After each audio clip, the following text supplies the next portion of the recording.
მოგესალმებით ყველას ჩემს არხზე, იმედი მაქვს, რომ ყველანი ხართ ძალიან კარგად.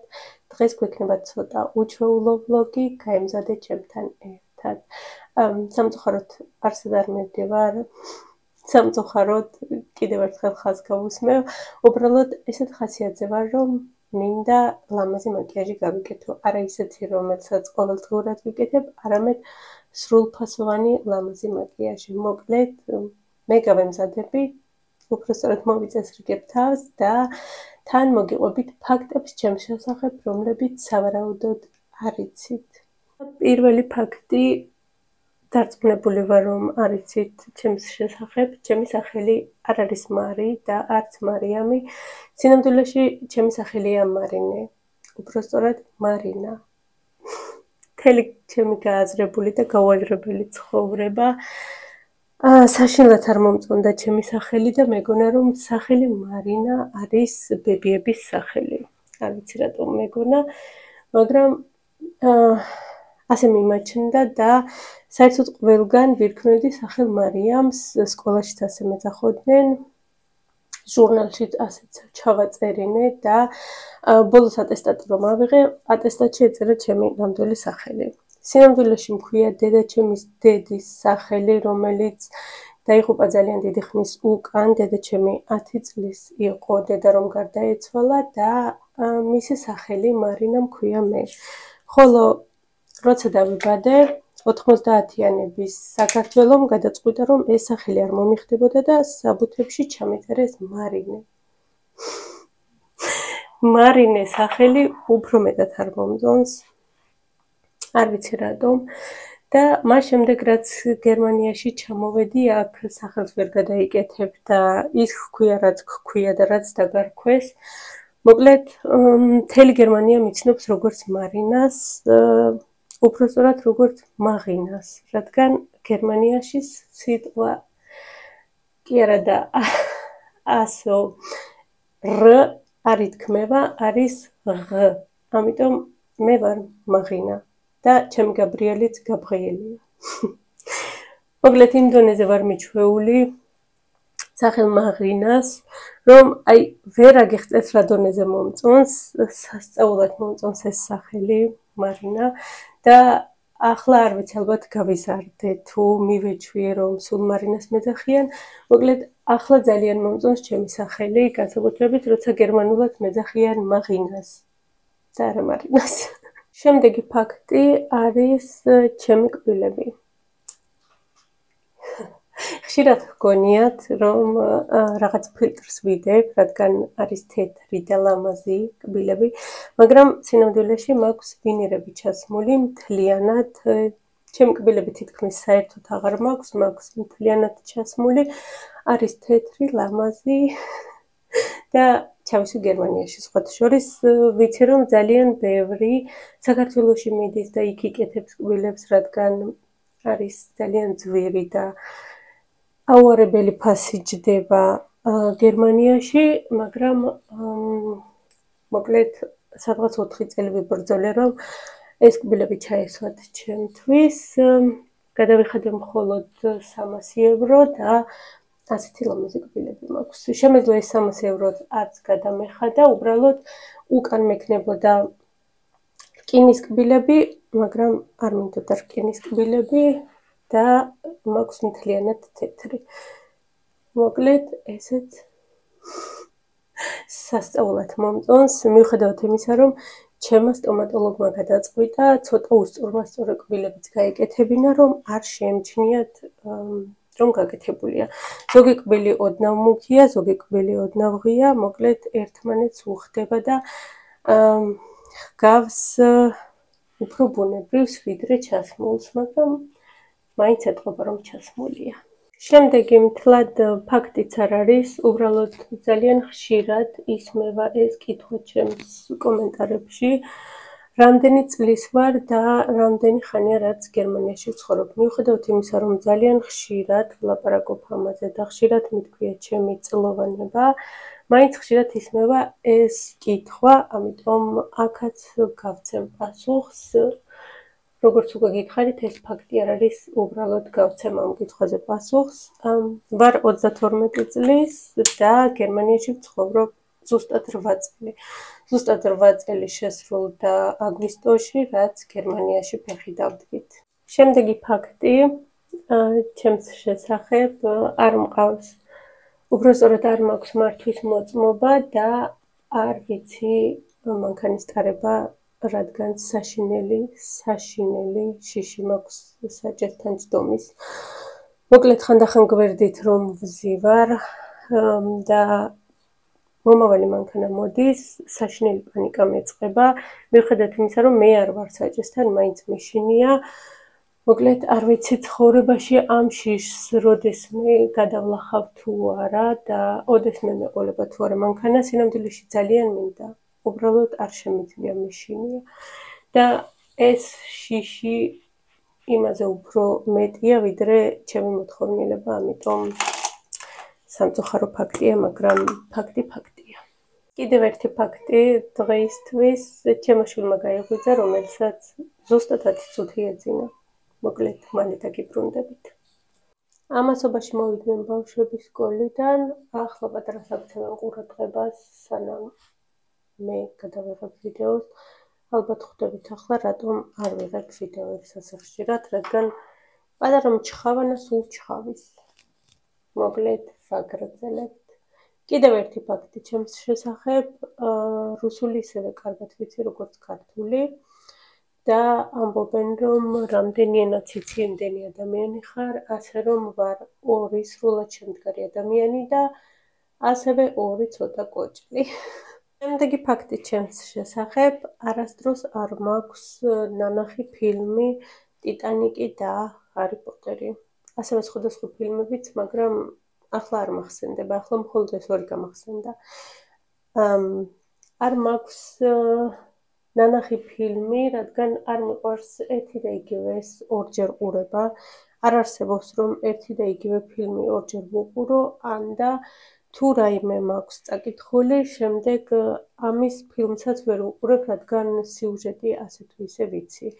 ტიტანიკის წიგნი მაქვს წაკითხული, ამიტომ არ მაქვს ნანახი ფილმი და არც ვაპირებ არასდროს და ასევე წაკითხული მაქვს ჰარი პოტერის წიგნები. ბოლო 2 ნაწილი არ მაქვს წაკითხული, ფიზიკურად ვერ ვახერხებ, არ მაქვს წიგნები. წაკითხული მაქვს როგორც ქართულად, ასევე რუსულად. მოკლედ პირველი 2 ნაწილი მაქვს ქართულად წაკითხული, დანარჩენი რუსულად. და ვაპირებ, რომ ახლო მომავალში დანარჩენებიც წავიკითხო, ალბათ ელექტრონულ წიგნებს შევიძენ. ძალიან მიყვარს კითხვა და ხშირ შემთხვევაში მირჩევნია, რომ წავიკითხო წიგნი, ვიდრე ფილმს ვუყურო, რადგან წიგნში უფრო ზუსტად არის გადმოცემული ყველაფერი, ვიდრე საერთოდ ფილმებში. შემდეგი ფაქტი ჩემს შესახებ, ძალიან კი მცხვენია ამ ფაქტის, მაგრამ ფაქტი რჩება ფაქტად, ძალიან მეშინია ძაღლების. არ მეზიზღება, არ როგორც იტყვანა, რო ვთქვათ, რომ ვერ ვიტან ძაღლებს ან რამე, არა, უბრალოდ მეშინია. და მეშინია ყველაზე პატარა ძაღლისაც კი, ლეკვისაც კი, ახალდაბადებული ძაღლისაც კი, რომელსაც შეუძლია რომ ჩემამდე მოაღწიო. 1 მეტრიდან რო ვხედავ ძაღლს, ვეძებ ხვრელს, სად შევძვრე, რადგან მართლა ძალიან მეშინია, პანიკური შიში მაქვს და ისტერიკა მეწყება, მოკლედ რომ ვთქვათ. ძალიან კი მცხვენია, მაგრამ ასეა. უკვე გითხარით, ბავშვები მოვიდნენ, პატარამაც აღარ დაიძინა, დღეს თითქმის არ უძინია საერთოდ. და ფაქტებიც დამავიწყდა დანარჩენი, მაკიაჟის ვერ გავიკეთე ბოლომდე, ასე რომ ახლა უცებ უნდა დავასრულო ჩემი მაკიაჟი და შემდეგ მინდა რომ კარტოფილი შევძლა ქათამთან ერთად და გამოვაცხო რაიმე, რადგან ხვალ ჩვენთან დასვენების დღეა, დღეს არის ხუთშაბათი, ხვალ არის პარასკევი და შემდეგ შაბათი კვირა. ბავშვები სახლში იქნებიან და მინდა რომ რაიმე ორცხობილები გამოვაცხო. გუშინ სკოლიდან რომ მოვიდა გვაჩა მე ხვეწებოდა რომ ბავშვთან მე ვიქნებიო მე მივხედავ ბავშვსო და ოღონდაც შენ რამე გამომიცხეო. მოკლედ ვერ მოვახერხე გუშინ ვერაფრის გამოცხობა, ამიტომ დღეს უნდა რაიმე გამოვუცხო ბავშვებს, რომ შაბათ-კვირად სახლში იქნებიან და მოკლედ გქონდეთ რაიმე გემრიელობები. მის დავამთავრე ჩემი მეიკაპი დღეისთვის, თვალზე წავისვი ჩრდილები, რასაც თითქმის არასდროს არ ვაკეთებ და ძალიან იშვიათად მისვია, ულამაზესია. არ ვიცი რატო არ ვხმარობ ყოველდღიურად თვალის ჩრდილებს. მოკლედ დავამთავრე თითქმის მაკიაჟი და გამახსენდა კიდევ ერთი და უმთავრესი ფაქტი ჩემს შესახებ. ვარ ინტროვერტი ადამიანი და ვერ წარმოვიდგენთ როგორი საშინელი ფაზის ინტროვერტი ადამიანი ვარ, რადგან ხშირ შემთხვევაში უცხო ადამიანებთან მივანიჭებ სიჩუმეს, ვიდრე რაიმეს თქმას. ხშირ შემთხვევაში მირჩევნია რომ ადამიანს მოусმინო, ვიდრე მე თვითონ რაიმე ვთქვა. ამის გამო არ მყავს მეგობრები საერთოდ,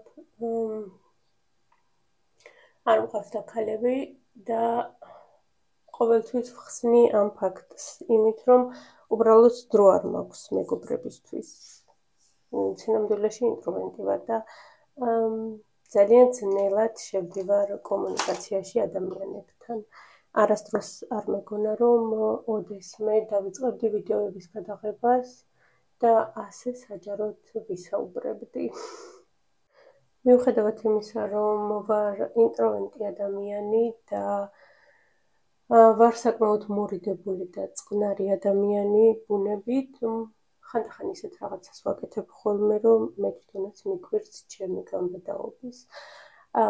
ერთ-ერთი ყველაზე დიდი მაგალითი არის ის, რომ როგორც იცით, დამთავრებული მაქვს გერმანიაში სამედიცინო კურსი და სინამდვილეში არ მქონდა უფლება ამ სამედიცინო კურსის გავლის. უბრალოდ შევიპარე ამ კურსზე და ბოლოს როცა გაიგეს, ამის შესახებ უბრალოდ სხვა გზა არ ჰქონდა და დამტოვეს.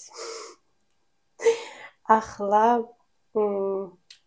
როცა ასე გააზრებულად მაქვს ეს ყველაფერი, ალბათ ვერ გავრისკავდი. იმ დროს გავრისკე. ჩემი დღევანდელი მომზადება, როგორც იტყვიან, დასრულდა. დღეს დილიდან უკვე ვაწამე ჩემი თმა, წავისვი ზეთი და შემდეგ თმის უთოთი დავიუთოვე. ხო წარმოგიდგენიათ უბრალოდ რა დღეში ჩავარდა. ერბო კვერცხის შეწვას ითხოვდა მხოლოდ ზედ. მოკლედ რაც არის ეს არის თუ დღის ბოლომდე ნერვები არ მომიშალა და მქონდა დრო ჩამოვიყვან თუ არა და იყოს ხვალამდე არა უშავს. იქნება და ზეთმა იმოქმედოს და ცოტა გამოაჯანსაღოს ჩემი თმა. მოკლედ წავედით ახლა სხვა სახლის საქმეებს მივხედოთ.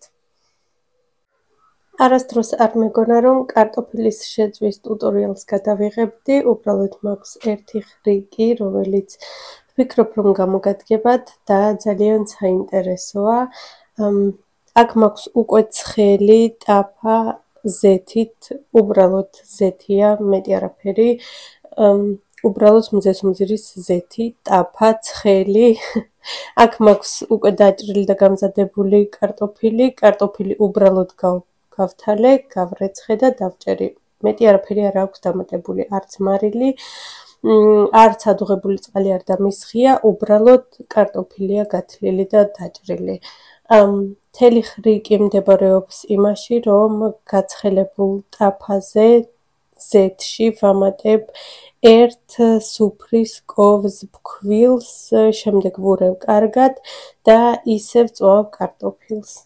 ვყრით ფქვილს კარგად ამოვურებთ, ისე რომ გაიხსნას მთელი ფქვილი.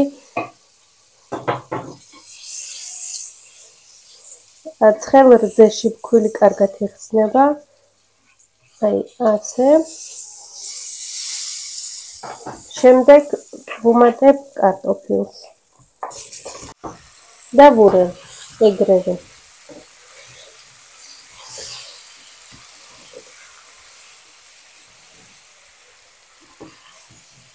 როგორც ხედავთ, არ აქვს შხეფები, არ ასხავს აქეთ-იქით ცხელი ზეთი.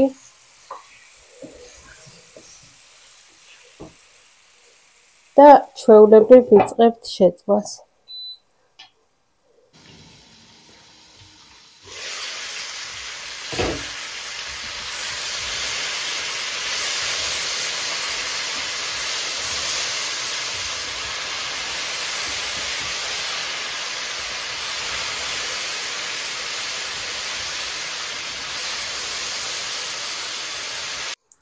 ესეც უკვე მომზადებული კარტოფილი, შეწვის დროს ვამატებთ შემდეგ მარილს, ასევე შეგიძლიათ წითელი პილპილი ან შავი პილპილი დაამატოთ გემოვნების მიხედვით და არის მართლა ძალიან გემრიელი კარტოფილი, არის გარედან ხრაშუნა და შიგნიდან რბილი. ასევე დავაკვირდი, რომ ფქვილით შემწვარ კარტოფილი არ არის ერთმანეთში აზილული და არის აი ასეთი მთელი კარტოფილები. სხვა დროს ჩვეულებრივ რომ ვწვავდი, უბრალოდ ფაფასავით ერთმანეთში ირეოდა. რა თქმა უნდა, ფქვილის გემო საერთოდ არ იგრძნობა და თქვენი ახლობლები ვერც კი შეამჩნევენ, რომ ფქვილი არის ამ კარტოფილში გარეული. დღეს მოვამზადებ ამერიკულ ორცხობილებს crumble cookies. აქ მაქვს გაორმაგებული რეცეპტი. აუცილებლად დავდებ ინფობოქსში ერთ რეცეპტს. დაგჭირდება კარაქი, შაქარი, ფქვილი, გამაფხვირებელი და ვანილი, კვერცხი და შოკოლადი. შოკოლადი აქ მაქვს 200 გრამი. აიღეთ თქვენი გემოვნების მიხედვით. ნახევარს ვუშვებით ცომში, ხოლო ნახევარს ზემოდან ვაფორმებთ და ისე ვაცხობთ 180 გრადუსზე წინასწარ გახურებულ ღუმელში 15-17 წუთი. ამ ორცხობილებისთვის არ დაგჭირდება მიქსერი, ხელით მიქსერით ვურევთ ყველაფერს ერთმანეთში. პირველ რიგში უნდა გავთქვიფოთ შაქარი კარაქთან ერთად, შემდეგ დავუმატოთ კვერცხი, ფქვილი, გამაფხვიარებელი და ვანილი.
ესეც ჩემი ორცხობილები გამოცხვა, აი ასეთი უზარმაზარი გამოვიდა და სინამდვილეში კრამბლ კუკიც აი ასეთი ბრტყელი და უზარმაზარია.